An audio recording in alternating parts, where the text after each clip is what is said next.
Para motivar você a participar ativamente desse projeto, nós estaremos sorteando entre os participantes das lives, ou seja, as estreias dos vídeos, a quantia de $1.000 para você que mora aqui nos Estados Unidos, ou para você que, se você for sorteado e você mora no Brasil, você vai receber a quantia calculada, né, em real, mas calculada no dólar do dia. Para concorrer, você só precisará participar do chat, ou seja, dos comentários durante as lives.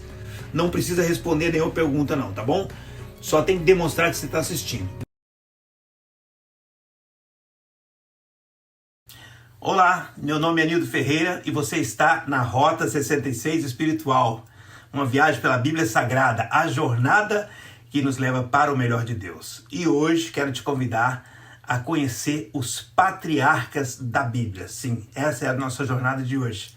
Mas antes de começar, deixa eu já te pedir, se você ainda não é inscrito no canal, por favor, se inscreva agora aí e aperte o sininho para que você possa receber notificação dos novos vídeos, né? E eu quero te pedir também, aperte o gostei, porque é muito importante para impulsionar o vídeo, e compartilhe o link. Se você puder, compartilhe agora com seus amigos nos grupos. E você pode participar do nosso chat agora também, tá bom?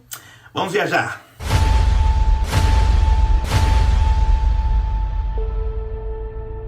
Quando nós usamos o termo patriarca, nós estamos falando dos considerados pais da nação de Israel, Abraão, Isaac e Jacó. Alguns teólogos até quiseram colocar José, mas a tradição judaica considera mesmo a primeira configuração, né? E para reforçar essa ideia, é só a gente olhar por toda a Bíblia. Nós temos dezenas de textos com a citação Abraão, Isaac e Jacó. E hoje eu vou te dar uma ideia mais geral, né, desses três personagens, mas com certeza em algum momento eu vou fazer vídeos específicos sobre cada um deles, tá bom?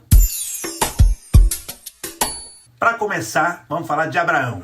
A história de Abraão começa em Gênesis 11 e termina em Gênesis 25. O pai de Abraão se chamava Terá e ele teve 3 filhos, Abraão, Arã e Naor.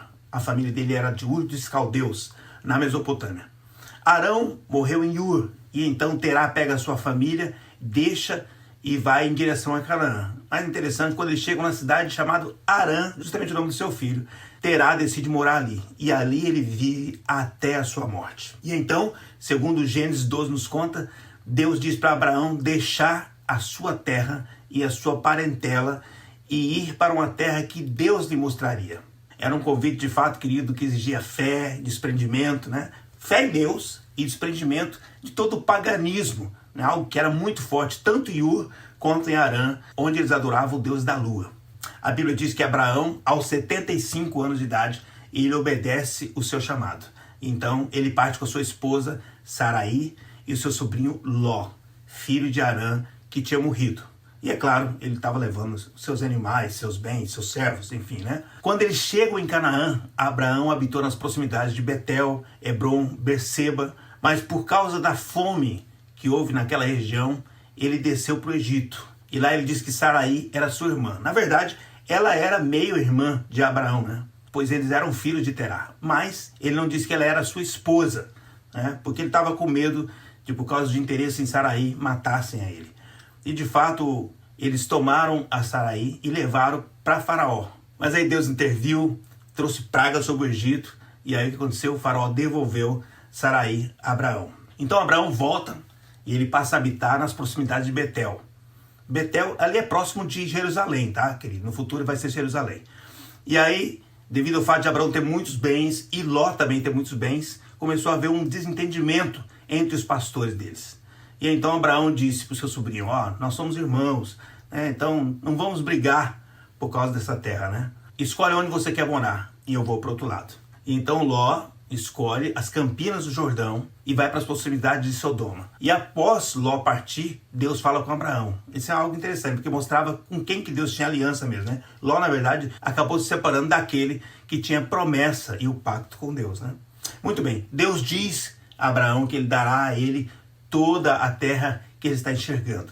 E aí ele faz promessas a Abraão sobre a sua descendência, e Abraão então vai habitar em Hebrom. Depois de um tempo, houve uma guerra entre os reis na região onde Ló habitava. E Ló, juntamente com sua família, foi levado cativo. Então Abraão ajunta aqueles que são nascidos na sua casa, a Bíblia diz 318 pessoas de aliança, né, com ele, e ele vai em busca de Ló.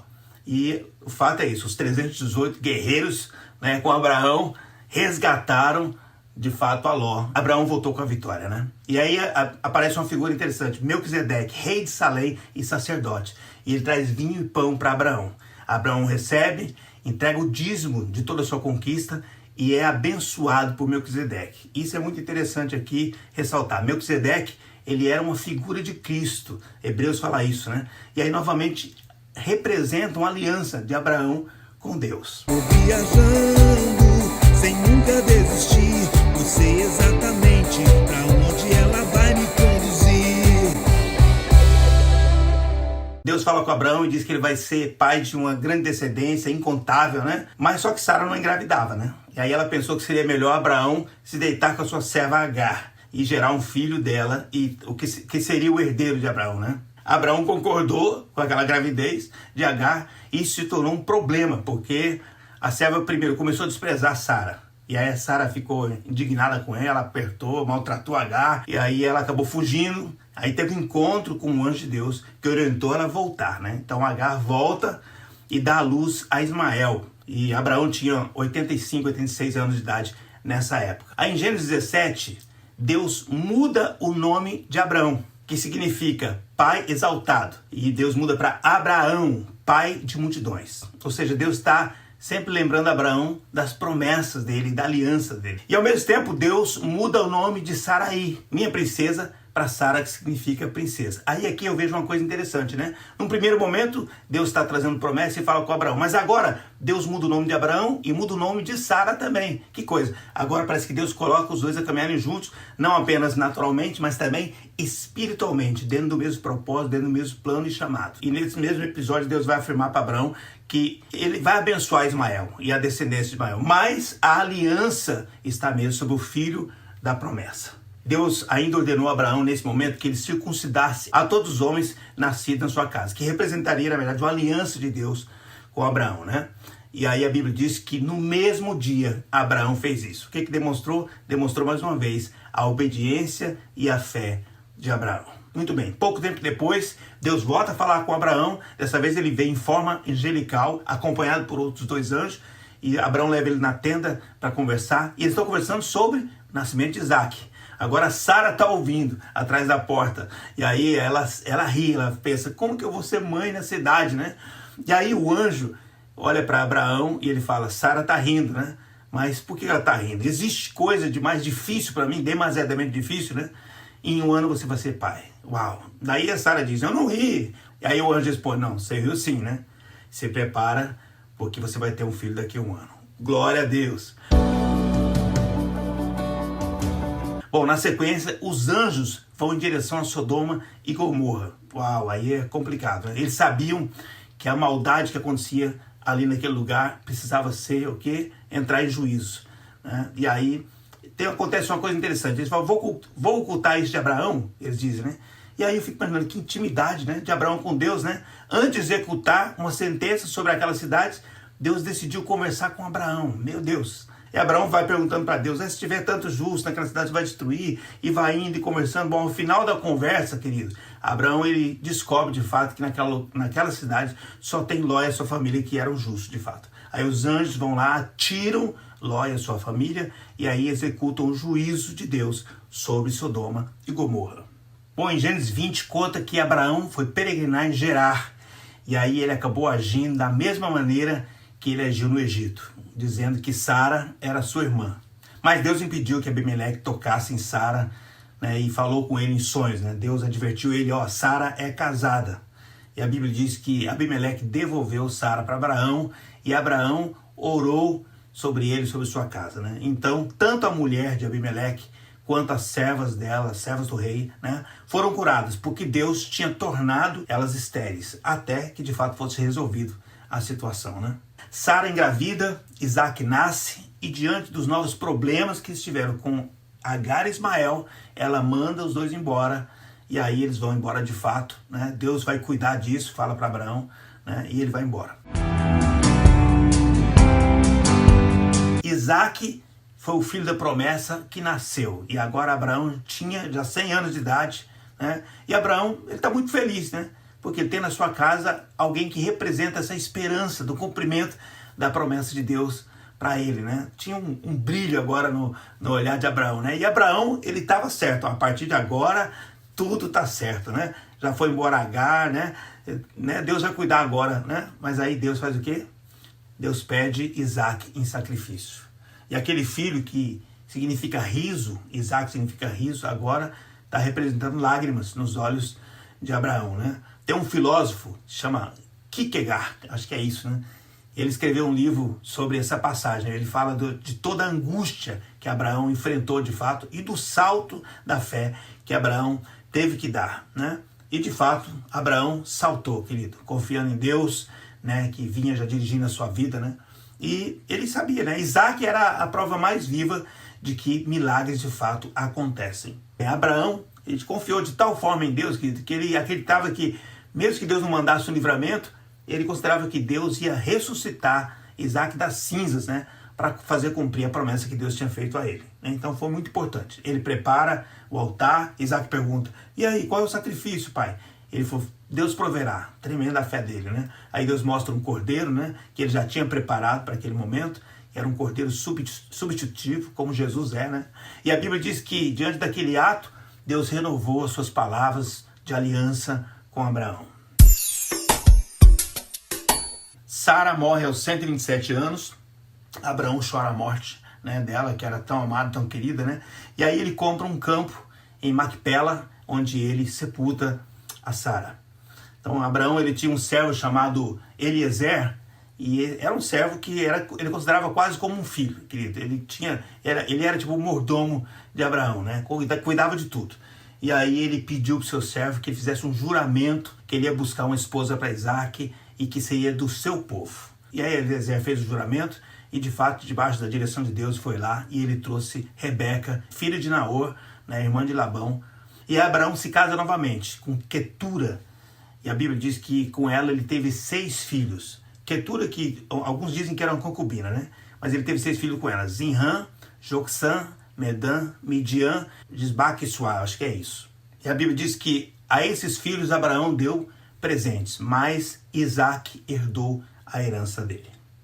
A Bíblia diz que Abraão viveu 175 anos e ele foi sepultado por Isaac e Ismael no mesmo lugar que Sara já havia sido sepultada. Abraão foi muito obediente a Deus e onde ele chegava ele armava sua tenda e levantava um altar ao Senhor.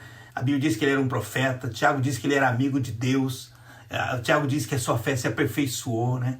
Hebreus 11 diz que Abraão, quando sendo chamado, saiu sem saber para onde ia, e realmente foi isso. Somente quando ele chegou de fato em Canaã foi que Deus disse a ele, ó, eu vou te dar essa terra, né? E ele tomou posse de fato daquela terra. Por quê? Porque era costume dos patriarcas levar aquelas pessoas que morriam, seus parentes, para a sua casa de origem, né? Para sepultá-los ali. Mas Abraão levou Sara, ele não conduziu ela para Ur ou para Arã. Ela foi enterrada em Canaã. O Testamento ensina que todos aqueles que têm fé em Jesus, eles são descendentes também espirituais de Abraão. Por quê? Porque Abraão é considerado o pai da fé. E em Gênesis 12:3 diz, em ti serão benditas todas as famílias da terra. Amém, querido? Então Abraão foi esse nosso primeiro grande patriarca.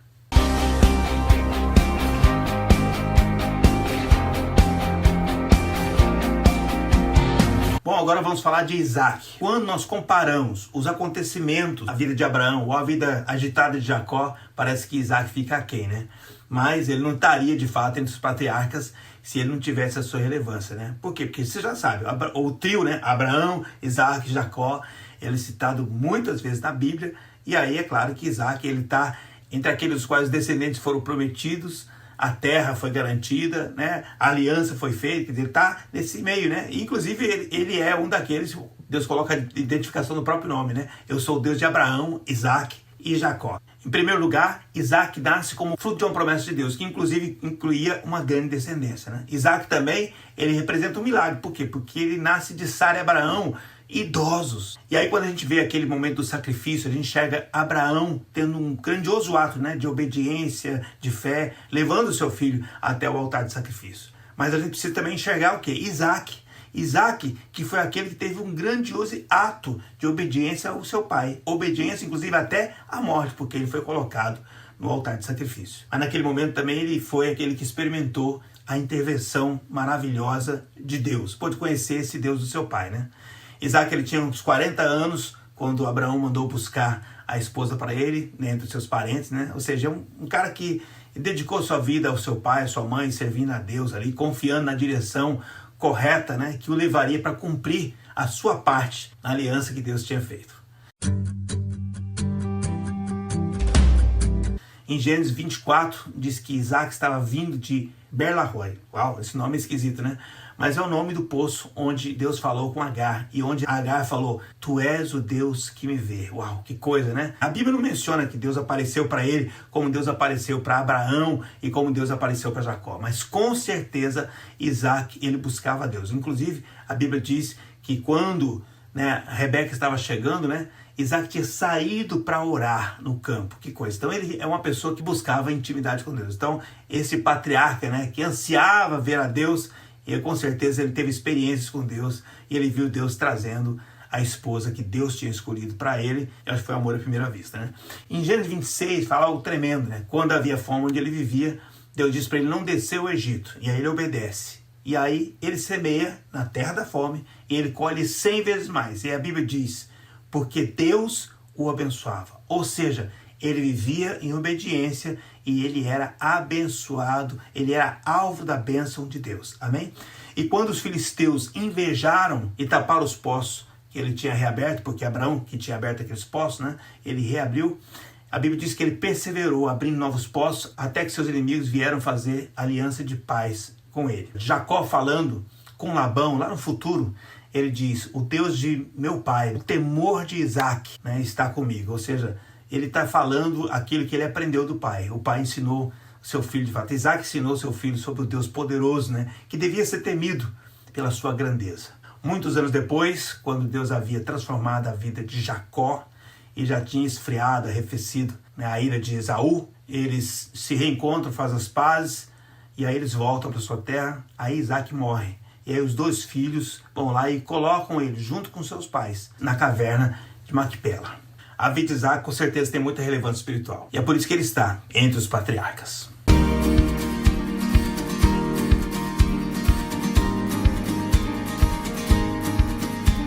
Chegamos ao terceiro patriarca, Jacó. Com certeza o nome Jacó, que depois se transforma em Israel, se torna algo muito grande, né? Porque se torna uma nação. Então a gente teria muita coisa para falar. Portanto, hoje eu vou deixar apenas para falar da história de Jacó, o homem, não é isso? E ao final eu vou fazer alguma menção sobre a relevância do nome Israel como nação. Jacó, ele nasceu como uma resposta a uma expectativa, a um pedido, né, de Isaac e Rebeca, porque Rebeca era estéril, né? E na verdade ela ficou grávida de gêmeos, veio Jacó e Esaú, não é isso? E quando ela questionou o movimento que ela sentia no seu útero, Deus deu uma palavra para ela, falou, 2 nações vão sair do seu ventre, e o maior vai servir o menor. Apesar de Jacó significar aquele que agarra, porque ele nasceu agarrado, segurando o pé do seu irmão, né? Jacó também significa suplantador ou enganador. E infelizmente Jacó, por boa parte da sua vida, fez valer muito mais o segundo significado. Com certeza você conhece a história de Esaú, que ele voltou de um dia cansado das caçadas, né? E aí Jacó apresentou a ele uma sopa de lentilhas, saborosa, cheirosa, né? E Esaú pede que ele lhe dê daquela sopa, né, daquele ensopado, né? E aí Jacó propõe, se você vendeu o direito de primogenitura, então você pode ter esse alimento. E aí Esaú, despreocupado, o que ele fez? Vendeu de fato, até com juramento, né? E aí aqui a gente vê de fato que Jacó, ele queria agarrar a bênção, mas ele acabou aproveitando o momento de fraqueza do seu irmão. Algum tempo depois, o seu pai Isaac considerou que seria momento de transmitir a bênção da primogenitura. E aí Isaac então diz para Esaú, olha, vai ao campo, caça e traz a caça e faz daquele jeito que eu gosto, eu quero que você faça um ensopado e aí eu vou comer e te abençoar. E é engraçado que comida, querida, ela vinha meio que junto com bênção e comida, era uma coisa cultural. Foi assim que aconteceu lá com Abraão, quando os anjos apareceram para ele, e aí falaram de Isaac, né, da vinda de Isaac, e ele acabou fazendo um alimento para oferecer. Então tinha essa conexão. Rebeca, então, ela ouvindo, ela soube disso e ela avisou Jacó e falou para ele, olha, prepara você um guisado, prepara uma comida muito gostosa, põe as roupas do seu irmão e vai levar para Isaac. Então ele vai comer e vai abençoar você. E aí Jacó temeu, a princípio, não a Deus propriamente, ele temeu a maldição que ele receberia se ele fosse descoberto, né? Mas a Rebeca falou, não, deixa, eu assumo uma maldição, que ela venha sobre mim. Então assim ela convenceu. E aí, para completar o disfarce, ele usou uma pele de cabrito nas mãos, no pescoço, porque o irmão dele, Esaú, era peludo e ele não era, né? E aí ele conseguiu passar-se por Esaú e ele recebeu a bênção da primogenitura do seu pai, a bênção patriarcal. Então, mais uma vez, ele quer agarrar a bênção, mas ele acaba usando da dificuldade do seu pai de não enxergar direito e enganando seu pai. Quando Esaú foi receber a bênção, descobriu o golpe que Jacó tinha dado, ficou muito irado e ele falou, agora eu vou matar meu irmão. E aí quando Isaac e Rebeca sabem disso, pega Jacó e envia para Padã-Arã para viver com Labão, o seu tio. Vou viajando sem nunca desistir, eu sei exatamente pra onde ela vai me conduzir. E aí Gênesis 28, Jacó está cansado, ele está desanimado, né? Ele está fugindo do seu irmão. Ele pega uma pedra, faz dela um travesseiro. E aí ele tem um sonho, querido, um sonho profético, né? Ele vê uma escada que faz conexão entre o céu e a terra, né? E tem anjos que sobem e descem. E aí Deus diz para ele que aonde ele estivesse, Deus guardaria ele, estaria com ele, né? E aí ele acorda daquele sonho. Uau, aquele sonho alimentou ele. Aquele sonho se tornou de fato combustível para Jacó. Então, após aquele sonho, ele unge aquela pedra que ele tinha usado como travesseiro e ele faz daquele lugar um memorial. Então, Jacó chega em Padã-Arã e ele encontra, a primeira pessoa que ele encontra da família é Raquel, que ele ia se apaixonar depois. E depois ele encontra os familiares, né? E ele vai trabalhar com Labão. E aí, depois de um tempo, um mês e pouco, Labão fala para ele, quer trabalhar de fato comigo? Eu quero te pagar um salário. E aí, o que Jacó pediu? Estava apaixonado já, falou, não, eu quero trabalhar 7 anos por Raquel, para que a gente possa se casar. Aí Labão concordou. Mas aí quando chegou a época do casamento, o que Labão fez? Ao invés de entregar Raquel, entregou Lia. Ele tinha enganado o pai na sua fraqueza, enganou o irmão na sua fraqueza, puxou para a mãe, porque a mãe ajudou ele a enganar, e agora, a duras penas, Jacó descobriu que o tutor da sua mãe era o seu tio Labão. O cara era o maior, 171, ele era profissional em enganar. Então Jacó descobriu toda a situação. Aí ele falou com Labão falou, não, é o costume aqui, primeiro é a mais velha, mas eu posso negociar a mais nova, você pode trabalhar mais 7 anos por ela. E Jacó acabou aceitando, né? Então ele toma também a Raquel como esposa.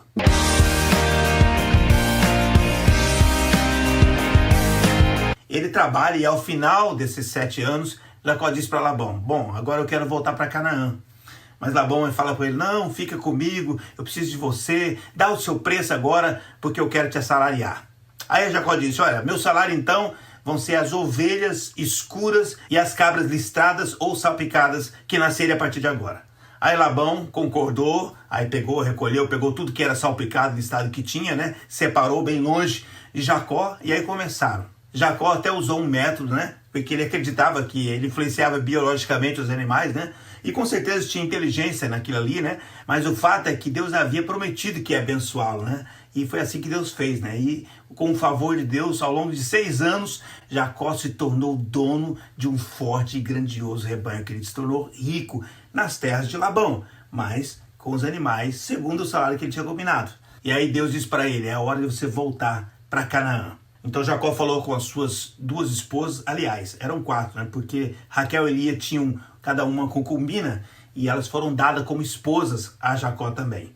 E sobre os filhos de Jacó, fora Benjamim, todos os filhos de Jacó já tinham nascido em Padã-Arã, 11 filhos. Aí ele falou que o olhar de Labão não estava bom, né? E aí eles conversaram e eles decidiram. Então um dia eles fugiram de lá, levando, é claro, os bens, os rebanhos, os servos, os filhos, né? Pegou o povo e foi embora. E aí quando Labão descobriu, o que ele faz? Ele sai em perseguição a Jacó até alcançar. Mas Deus fala com Labão, antes dele conversar com Jacó, e fala, olha, não é para você tocar em Jacó não. E aí eles se encontram, conversam, e no final eles fazem um pacto de paz. O pacto foi celebrado com um memorial e com comida. Eles comeram. Jacó e aí o seu povo seguiram o caminho. E a Bíblia diz que anjos apareceram a Jacó e ele chamou aquele lugar de Manaim. Meu Deus, que glória!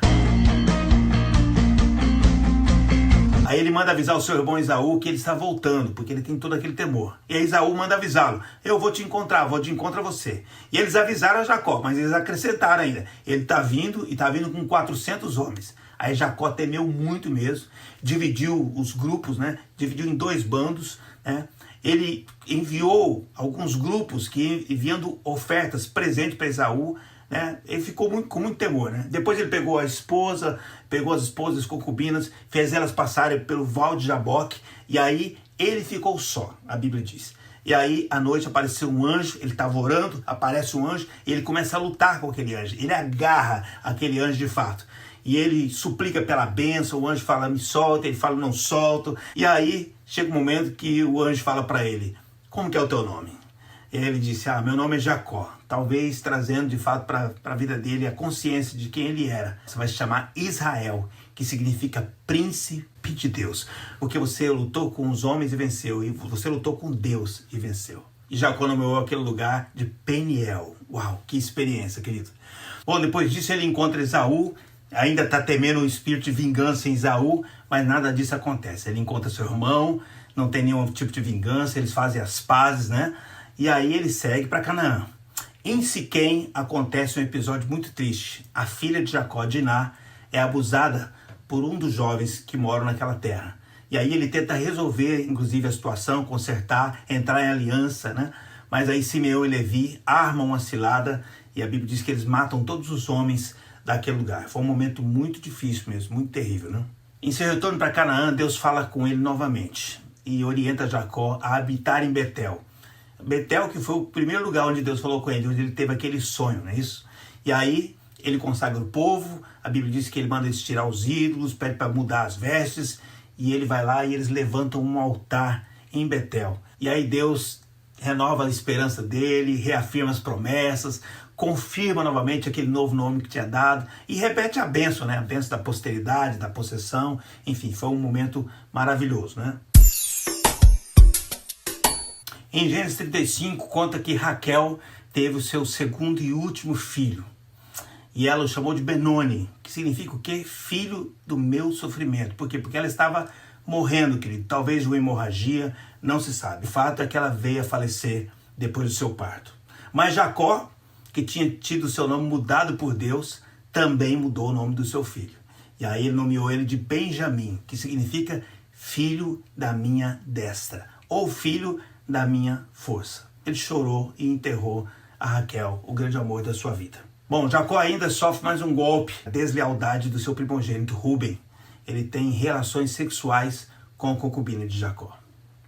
Muito bem, Jacó chega em Hebrom, ele reencontra seu pai Isaac, e depois de um tempo, Isaac morre aos 180 anos, e então Jacó e Esaú enterram o pai no mesmo lugar onde há muitos anos Isaac e Ismael haviam enterrado o seu avô Abraão. Depois Jacó passa por muitos anos difíceis, querido, porque você sabe que José foi vendido como escravo, foi falado para ele que José tinha morrido, né? Se apegou a Benjamim mesmo, que era o filho da força dele e que ele precisava naquele momento. Mas depois de muitos anos, a tristeza de Jacó finalmente chega ao fim, ele descobre que seu filho está vivo, né?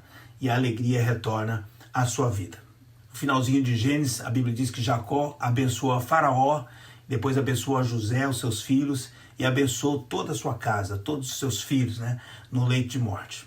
Jacó, que agora também se chamava Israel, partiu em paz. Uma frase poderosa que ele diz para José: eis que eu morro, mas Deus será com vocês. Gênesis 48, 21. Vou viajando sem nunca desistir. Eu sei exatamente pra onde ela vai me conduzir. Essa foi uma forma resumida da gente falar sobre o terceiro patriarca, que foi Jacó, né? Que gerou as tribos que se tornaram a nação de Israel, né?